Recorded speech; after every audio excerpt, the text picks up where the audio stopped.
So here we have the Nissan Juke on a 66 plate. I'm going to start off by showing you around the outside of the car, and then we'll hop in and run through some controls on the inside. From the outside though, you can see it's a 5-door car with alloy wheels. Let's start off inside the boot and work our way around the rest of the car from there.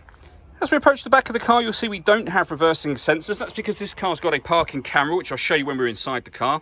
It also has plenty of boot space, along with that 60/40 split folding rear seat, should you wish to increase this space even further.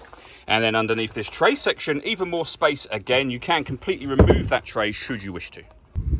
Okay, so we're just going to work our way back around to the front of the car, and then we'll hop inside and run through some controls from there.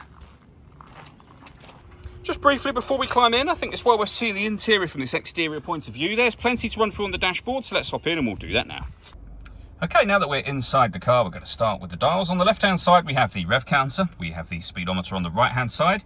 In the centre, you can see the fuel gauge, the coolant temperature gauge, the total miles of the car, which are 43,192. And in that section, it will show you what gear this car is in. It's an automatic, and we are in park at the moment. If we back out to the steering wheel, we have on the right hand side cruise control and speed limiter, and on the left hand side stereo and phone controls. Over in the center you'll find the main touchscreen itself. So we're on the radio menu at the moment. You can see we have DAB. This car's also got FM and AM radio. If you're listening to your own music, you can do so via the CD player.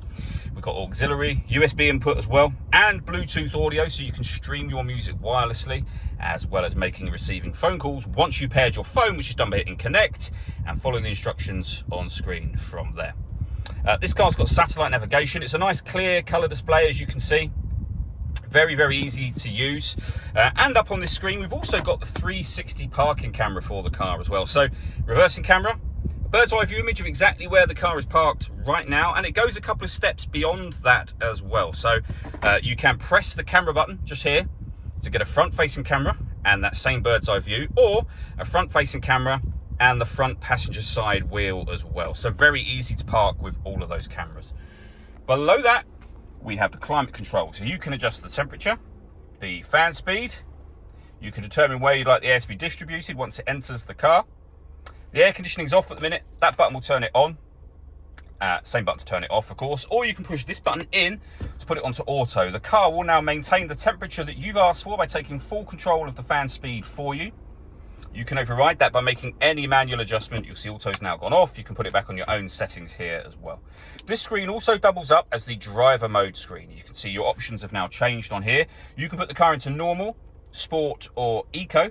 Whatever mode you're putting it in, you're affecting the climate control, the steering, the gearbox, and the engine for the car. We have a 12-volt charging socket just there, USB and auxiliary inputs that I mentioned a moment ago, the gear lever for the fully automatic gearbox, and then driver and passenger heated seats.